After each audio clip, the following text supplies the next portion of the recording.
Apologies, we'll talk a little bit later because US President Donald Trump has been speaking with our colleagues at Fox News. Here's his interview with Sean Hannity on Air Force One. Get first dibs in terms of prices. The last American hostage has been released. We're on this trip to Saudi Arabia, Qatar. There's not much going on in your life, is there? Well, I've been busy, but I've enjoyed it because we're getting things accomplished. We're getting things done. You know, you can have times when you're working very hard and not getting things done. That happens too. But we're getting a lot done. I don't think there's ever been a little period like this with the potential nuclear war. And two countries, they have very good leaders, people I know very well. And, you know, it was a very important process. We got involved with India and Pakistan. You got involved early. Can you give us a little insight what happened behind the scenes? How were you able? Well, I didn't like what was happening.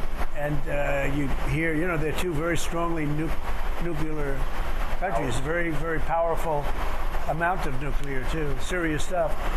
And if that ever started, boy, that's the beginning of something that could be really bad. Even a minimal, you could have millions of people killed. And with one shot, two shots, and I just thought it was something we could get involved in. And I did a good job, Marco did a good job, and JD did a good job. We sort of were a team, and we, I think, convinced them to let's have peace and let's go and make trade deals. If we can make trade deals, we like that much better than nuclear weapons. And that was a great thing, and we did a good job with the Houthis. They stopped with the shooting of the ships. They like shooting ships. Is that a done deal? Because there's been conflicting reports that some of their leaders are saying, oh, that's not true. Well, it is with respect to America. Now, you know, you can't always count on somebody necessarily telling the truth, but their surrogates were very strong, very powerful, very good relationship with them.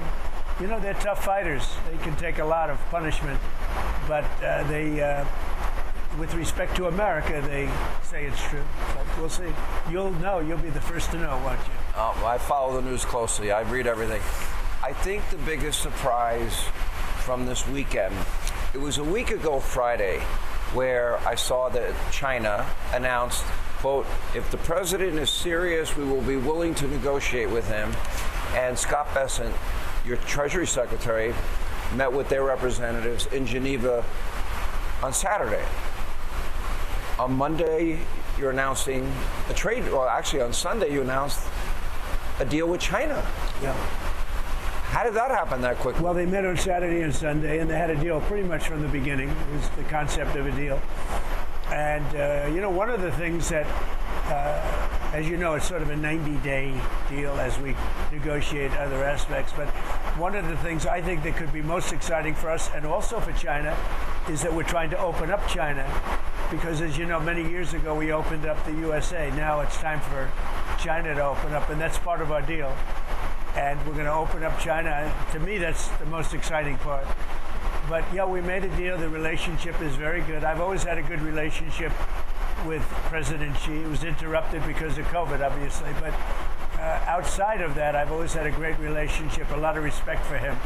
And we'll see how that all works out. But we have the confines of a very, very strong deal with China.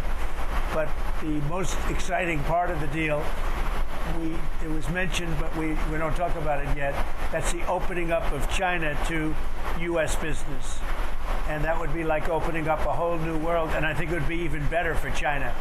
So I think we'll be able to make that deal, I hope.